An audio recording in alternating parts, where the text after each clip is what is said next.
Welcome into the San Francisco 49ers Report. I'm Chase Sr. No matter where you are, how you're tuned in, we appreciate you for making the 49ers Report a part of your day. And speaking of our subscribers, we have people watching the show from all across the globe, every pocket of America, but also worldwide. We're on the road to 100,000 subscribers. And if you're looking for insightful, informative, entertaining Niners coverage, this is your go-to spot. So if you haven't hit that sub button yet, hit that subscribe button right now, and let's start the program here.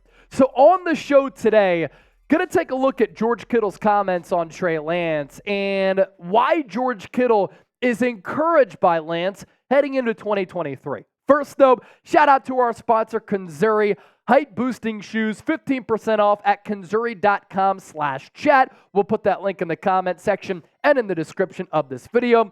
Fellas, have you ever wished you were a little bit taller?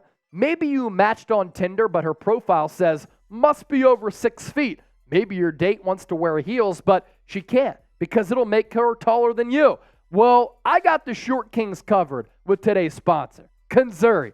Kanzuri makes shoes that make you up to 2.8 inches taller without anybody knowing. Look, girls get heels, makeup, and push-up bras. Why can't men get a boost in confidence as well? We're all the same height lying down anyway, if you know what I mean. Kanzuri shoes, not only height boosting, but also stylish and comfortable. They're not grandpa's Velcro shoes. They're stylish as we're showing you on the screen here. Fashionable shoes that can receive compliments even without the height increase. And the height insoles integrated into the shoes, making it the ultimate height hack. Here's the deal. Limited time only, our listeners and viewers of the 49ers Report get an extra 15% off your order at kanzuri.com/chat. The site is already 30% off, and with our link, you get an extra 50% off. Easy math shows you that's 45% off your entire order. Support our show. Check them out. kanzuri.com/chat. Life's short, but you don't have to be. It's time to level up the playing field, my boys. Maybe update that dating profile to 6 feet. Kanzuri, absolute game changer when it comes to your dating life. So, the purpose of today's show, as I mentioned off the rip, why George Kittle is encouraged by Trey Lance heading into 2023. He did an interview with NBC Sports Bay Area, and keep in mind that Kittle was with Lance at tight end U just a couple of days ago. Here's what Kittle had to say about Lance here. Trey has been great. I think he took steps forward in the OTAs. It's really fun when you start connecting on plays that you might have struggled with in the past, and that's something that we did at OTAs a couple of times. So that was fun. Got to get a lot of extra work in with them. Now, if there's one thing that Trey Lance needs, it's work. It's reps.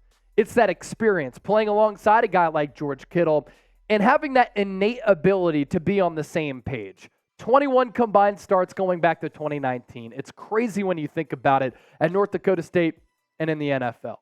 And heading into year 3, Trey Lance has 4 starts, basically 3 of them because he got hurt so early against the Seattle Seahawks in week 2.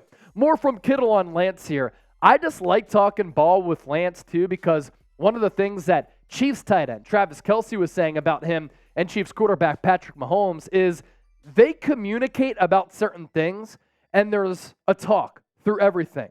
So as long as they are on the same page, it doesn't really matter what the defense does. You can find that spot, or he's going to know what Travis is going to do on any given play because they've repped so many times and they've talked about it so many times. Now, Trey Lance did work out with Patrick Mahomes and his throwing coach, Jeff Christensen, this offseason. And when you watch the Kansas City Chiefs, it really is special, the connection, the camaraderie, the continuity that Patrick Mahomes and Travis Kelce have. On timing routes, Mahomes knows where to find Kelce.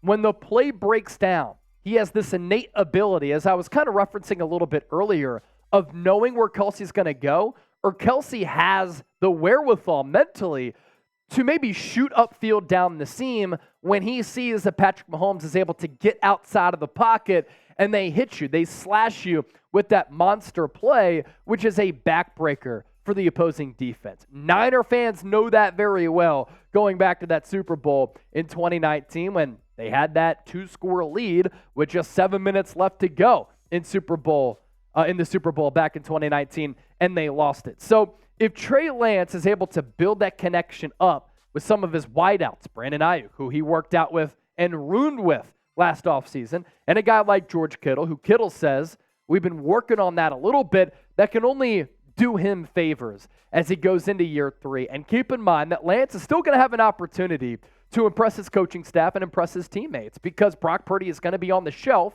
for a lot of training camp and some of the preseason.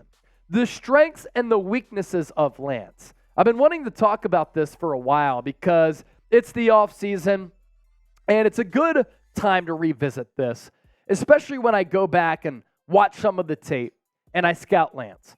He is an intriguing athlete at 6'4", 225. That size is very ideal for the modern prototype of what you look for in the NFL today for a quarterback. Trey Lance also has a strong arm. If there's one thing his doubters can admit to, it's the fact that Lance can unleash the deep ball, and he's done it accurately in a small sample size. Deebo Samuel against the Texans comes to mind in year 1. That pass to Danny Gray in the preseason, heading into 2022, he has that element to his game. Trey Lance is also mobile. He's a good runner, not a great runner. I think a lot of people thought maybe he was going to be a great runner coming out of North Dakota State. He's a solid runner. I actually do like his pocket feel and his pocket mobility. When the pocket breaks down, he can sense traffic around him when the pocket gets a little bit muddied. And he's only 23 years old. Can we stop acting as though this guy is never going to be able to turn into a good player? 4 starts at the NFL level, 21 combined going all the way back to 2019, and he's only 23 years old. There's a lot of football life left for Trey Lance, but those are the strengths. He has some weaknesses as well. Most notably, it's the lack of experience and the accuracy that are huge glaring weaknesses for Lance going into year 3. Layering throws, that is a little bit of an issue. Now, against the Bears week 1 last year, there was a throw to Ray McCloud, Jawan Jennings, Brandon Ayuk throws, I should say, where I thought that Lance had some good touch. But over the seam and in between the numbers, that's when layering throws becomes a little bit of an issue for Lance. If he can work on that, I think it only helps him.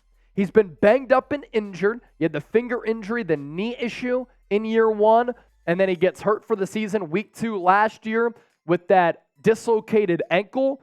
And for Lance, to see the field more consistently, he's going to need to complete some of those layups. And while he can have some wow plays that are like, wow, he's able to make that play, he just needs to be more consistent with some of the minimal plays on the football field. Let's go back to Lance and Kittle here.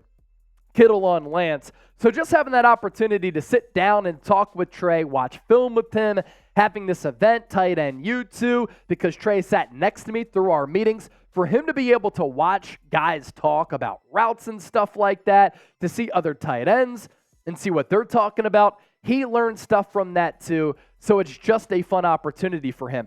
And I do think some of these little things are valuable for Lance, right? Because you think about it, this is a guy who hasn't played a lot of football. So to be around some of the better tight ends in the NFL, to be around some of these other really good quarterbacks who are also attending tight end U, he can absorb that knowledge.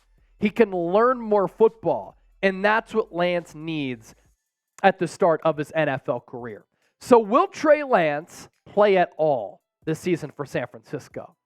Let me know down in the comment section. You tell me why for yes and for no. Don't forget to subscribe for year-round coverage of the San Francisco 49ers.